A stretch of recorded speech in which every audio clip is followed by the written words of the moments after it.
Como aumentar a testosterona naturalmente, sem estratégia mirabolante, sem dieta maluca e sem loucura. Você vai ver até o final, então não deixe também de curtir e se inscrever no canal. Afinal, você quer o quê? Quer me mostrar que esse conteúdo agrega na tua vida e quer também receber novidades que você tem gratuitamente todas as semanas nesse canal, tá bom? Beleza, quando a gente fala de testosterona, a gente está falando de quê? De um hormônio anabólico androgênico, que tem grande importância tanto no homem quanto na mulher. E a gente sabe que em uma condição chamada hipogonadismo, onde a gente tem uma deficiência de testosterona, a gente tem uma série de sinais e sintomas. A gente tem uma redução de libido, tem uma redução também ali de humor, começa a ficar mais depressivo, tem perda de disposição, começa a ficar fadigado, começa a ficar tudo ruim na sua vida, fora o ambiente metabólico, né, que fica todo zoado, beleza? Também você vai ter alguns sinais clínicos, perda de pelo, perda de massa muscular, ganho de gordura. Só que o que eu estou falando aqui disso? Porque isso aqui é um contexto de deficiência. Só que nem todas as pessoas vão ter realmente uma deficiência de testosterona. As pessoas muitas vezes, né, na maioria dos casos, homens jovens saudáveis, vão estar onde? Vão estar nos parâmetros fisiológicos de testosterona, onde a gente tem uma média ali de 400 a 800 nanogramas por decilitro. Estando nisso daí, o indivíduo está saudável, ele não tem hipogonadismo. Nesse ponto, por exemplo, usar uma testosterona de fora não vai trazer um benefício adicional para ele, se ele deixar em doses fisiológicas. O que ele poderia fazer para ganhar, por exemplo, mais massa muscular, seria colocar doses suprafisiológicas, onde ele vai botar a testosterona ali para 1.500, 2.000, 3.000. Aí nesse caso, ele fazendo isso, ele tem o quê? Por exemplo, um maior ganho de massa muscular, só que ao mesmo tempo ele tem vários prejuízos para a saúde dele. Por exemplo, aumenta o risco cardiovascular, dentre outros efeitos colaterais, beleza? Só que o que a gente está falando aqui nesse vídeo? De aumentar a testosterona naturalmente em um contexto de um indivíduo que não tem deficiência. Por exemplo, eu estou com testosterona de 500 e eu quero otimizar essa testosterona. Gabriel, eu aumentar a testosterona dentro do limite fisiológico vai fazer com que eu tenha mais massa muscular? Olha, não é assim. Para a gente conseguir ganhar mais massa muscular, a gente precisaria que essa testosterona fosse, por exemplo, de 500 para 1.500. Se a gente for botar de 500 para 700, a gente aumenta o quê?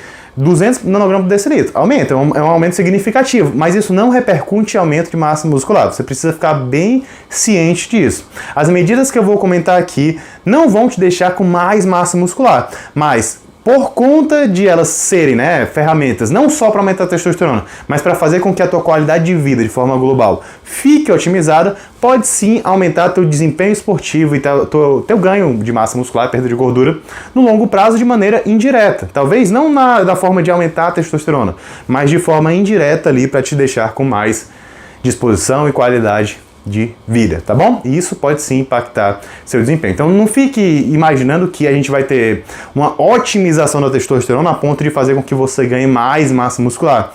A gente tem muitas pessoas que querem vender uma modulação hormonal, isso não existe. O que é que existe, na verdade? Existe nível fisiológico, nível suprafisiológico e nível infrafisiológico. No infrafisiológico a gente tem deficiência, no nível fisiológico a gente tem saúde, no nível suprafisiológico a gente tem mais ganho de massa muscular com efeitos colaterais. E dentro do fisiológico a gente pode ter variações dessa testosterona entre os mais diversos momentos do dia, por exemplo. Então a gente tem que ter muito cuidado na hora de interpretar esse exame, por exemplo, também.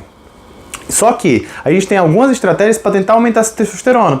Só que na verdade essas estratégias são, inclusive, um método para fazer com que você não reduza essa testosterona. Porque várias coisas na tua vida podem interferir, né, nesse nível de testosterona. E então, sem mais delongas, né, eu precisava comentar isso, porque senão você vai pensar, o Gabriel me disse que vai aumentar a testosterona tanto, isso aí vai me deixar monstrão. Isso não existe, não existe. Beleza, quais são as estratégias que a gente pode fazer? Bem, primeira coisa é a gente otimizar o sono. Se a gente tem, por exemplo, uma noite sem dormir, beleza, é uma coisa que pode, de forma aguda, piorar ali a nossa produção de testosterona, pode, mas a gente tem estudos que mostram ali que já uma semana pode piorar ali de 10 a 15% o valor de testosterona. Isso é uma coisa significativa. Fora que quando a gente não dorme, a gente piora todo o nosso ambiente hormonal e metabólico como um todo. Então não só a testosterona. Mas, por exemplo, a gente começa a ter mais fome. E uma pessoa que está querendo emagrecer não quer ter mais fome. A gente começa a ficar mais cansado, a gente não consegue render, nossa memória, nossa cognição fica tudo prejudicada. Ficam prejudicados. Então a gente tem que ter o quê? Muito cuidado com o sono. Então, ter noites boas de sono são extremamente importantes. Gabriel, como é que eu posso melhorar meu sono? Eu não consigo dormir, por exemplo, às 8 horas que muitas pessoas dizem. Bem, se a gente tem pouco tempo para dormir, a gente pode tentar otimizar essa quantidade de sono. Gabriel, qual seria a quantidade ideal de sono? Entre 7 e 9 horas por noite. Mas, Gabriel, digamos que eu só tenho 6. O que você pode fazer? Você pode tentar fazer com que esse sono seja o melhor sono possível. O que é que eu posso fazer, por exemplo? Gabriel, em 6 horas eu consigo dormir e recuperar? Não como você poderia, talvez, em 7 a 9 horas, beleza? Mas dependendo da sua individualidade e da qualidade do seu sono, você consegue sim. Beleza. E aí você pode fazer, por exemplo, medidas de higiene do sono. Fechar todos os ambientes que você está, não abafar todo tipo de barulho ao seu redor, ficar em um local com pouca iluminação, então baixa iluminação, não ficar mexendo em tela de celular antes de dormir, não ficar pensando em coisas de trabalho, não levar trabalho para cama, não fazer nada muito agitado, não tomar estimulantes próximo ao horário de dormir. Tudo isso você pode fazer. Você pode também usar algum tipo de suplemento para melhorar o sono ou para fazer com que você fique mais relaxado. Por exemplo, você pode usar uma ashwagandha, uma passiflora, você pode usar até uma melatonina, dependendo do caso. Tudo isso daí é possível de ser feito para otimizar o sono. Beleza? Beleza. Entendi, Gabriel. A questão do sono eu vou fazer. Tranquilo. Qual é a outra questão que pode acontecer? Bem, outro ponto que pode influenciar significativamente aí na questão da tua produção de testosterona é o ganho de peso. Se você está, por exemplo, com sobrepeso e principalmente se você está com obesidade, isso daí pode reduzir a tua produção natural de testosterona. Inclusive, a gente tem uma síndrome chamada MOSH, que é o nome em inglês, né, para o quê? Para o quê? É o hipogonadismo, né, secundário à obesidade que o homem pode ter, né? Eu falei aqui de uma forma mais aportuguesada, né? Mas é meio obesity secundário hipogonadismo. Pois é, meu inglês é uma porcaria. Mas enfim, o que é que significa isso? Que o indivíduo obeso, ele vai ter muito mais prevalência de obesidade. Por quê? Porque a gordura, ela gera uma inflamação no teu corpo. E essa inflamação vai ficar permanecendo ali por muito tempo, inflamação crônica, e vai influenciar, por exemplo, na liberação do GnRH, o hormônio liberador de gonadotrofinas, que vai influenciar também na liberação, então, do LH e do FSH, consequentemente, na tua testosterona. Então, a gente tem que ter muito cuidado com a obesidade. Então, o indivíduo obeso, nem sempre ele vai estar em hipogonadismo. Mas às vezes ele já vai estar com a testosterona já mais baixa, próximo ao limite inferior ali. E aí quando ele perde esse peso, ele aumenta essa testosterona. Inclusive, quando o indivíduo tem realmente o hipogonadismo por conta da obesidade, se a gente trata esse indivíduo, se ele perde uma quantidade significativa de peso, o que é que acontece? Esse indivíduo volta a produzir a testosterona naturalmente. Ele não tinha problema antes, né? E aí é como se fosse um tratamento para o hipogonadismo. Por isso que muitos médicos hoje têm a dúvida: será que eu trato o hipogonadismo dele? Ou eu trato primeiro a obesidade para fazer com que esse indivíduo naturalmente volte a produzir testosterona? É uma divergência, né? Tem gente, por exemplo, que prefere tratar o hipogonadismo porque vai fazer com que esse indivíduo tenha, por exemplo, mais vigor físico, se sinta melhor e aí consiga aderir melhor ao plano alimentar. Tem outros que não, vamos tratar a obesidade, não vou tratar o hipogonadismo. Fica a critério de cada um, beleza? Vamos lá. Outra coisa que pode influenciar na produção de testosterona: estresse. Pois é. Se você está estressado demais, que é o que quase todo mundo passa na sociedade moderna, você vai acabar tendo sua produção de testosterona suprimida. Por quê? Porque o estresse crônico, né, vai acabar fazendo com que você reduza a sua produção de testosterona. O excesso de cortisol liberado ali por causa do estresse vai inibir a tua produção de testosterona. E aí você vai ter um contexto onde você vai estar muito estressado e ainda vai estar com a testosterona mais baixa, fazendo com que o seu humor piore, a sua disposição piore, aí você vai ficar mais estressado ainda. Então, não necessariamente, por exemplo, reduzir o estresse para aumentar a testosterona é uma coisa que vai impactar no teu desempenho por causa da testosterona, mas reduzir o estresse melhora todo o teu ambiente de vida.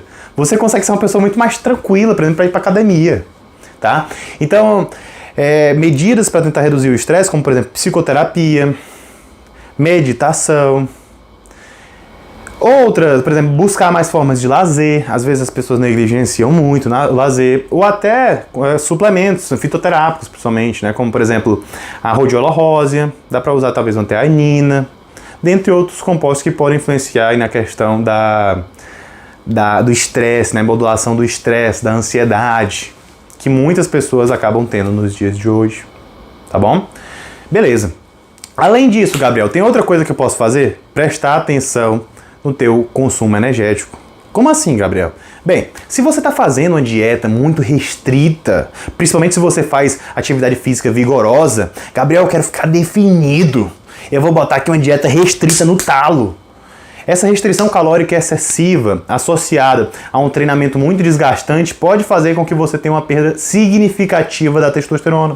Às vezes, você entra em um estado de deficiência energética relativa ali do exercício, onde você tem uma piora de diversos parâmetros metabólicos, não só a testosterona piora, como tudo. E aí, no lugar de você emagrecer, você perde desempenho, você perde performance. Você começa a ter um ambiente hormonal e metabólico desfavorável para o emagrecimento, desfavorável para a performance. E aí, no longo prazo, você perde esse desempenho, tá? Então, a gente tem que ter muito cuidado. Isso acaba acontecendo muito com atletas, tá? Que consomem, às vezes estão querendo se preparar para competição, atletas naturais, né? Se o cara está hormonizando, não vai passar por isso. E aí, ele acaba realmente tendo esse grande impacto na performance dele, porque a testosterona cai bastante. Tem alguns que ficam realmente em nível de hipogonadismo. Nesse ponto, ele vai precisar botar uma ingestão calórica maior ali para tentar amenizar esse tipo de efeito, tá? Fora que, às vezes, uma restrição calórica dentro de um contexto de alimentação desbalanceada pode fazer com que você tenha o quê? Falta de alguns nutrientes, por exemplo, alguns micronutrientes. Um exemplo é o zinco, que é um mineral importantíssimo para a produção de testosterona. Se você tem deficiência de zinco, você sim, né, vai ter mais chance de ter deficiência de testosterona, sua testosterona vai estar menor, e suplementar com o zinco vai aumentar a sua testosterona. Agora é diferente de uma pessoa saudável que já tem quantidade adequada de zinco, usar o zinco para aumentar a testosterona. Nesse caso, não tem sentido, porque você já tem quantidade normal. Isso não vai aumentar a sua testosterona, tá certo? Beleza? Então foram medidas simples que podem ser implementadas no teu dia, sem suplemento, sem medida mirabolante. Você viu que não tem nada aqui muito fora do normal, mas que sim fazem diferença significativa. Talvez esse aumento de testosterona que você consiga colocar, se você implementar tudo, possa ser significativo, né? Se você tiver um nível muito baixo. Mas às vezes aumenta um pouquinho ali. Só que esse aumento de testosterona é só uma das coisas que vai acontecer. Estou falando aqui de melhorar estresse, dar aporte calórico necessário, melhorar sono. Tudo isso daqui, meu amigo, vai melhorar a tua performance, teu desempenho por múltiplos outros mecanismos. Por isso que vale a pena se preocupar. É diferente, por exemplo, de eu falar de um suplemento que aumenta a testosterona, que na prática pode aumentar a testosterona no laboratório, no exame, mas no final das contas não melhora o teu desempenho e muitas vezes não vai melhorar nada, né? Talvez libido, dependendo do suplemento. Não, isso daqui que a gente está falando, por exemplo, do sono, melhora tudo na tua vida. Tu vai viver melhor, tu vai ter mais qualidade de vida, tu vai ficar se sentindo muito mais feliz. Aí sim vale a pena investir, tá bom? Espero que tenha ficado claro. E lembre-se, aqui a gente está querendo trazer verdade com ciência.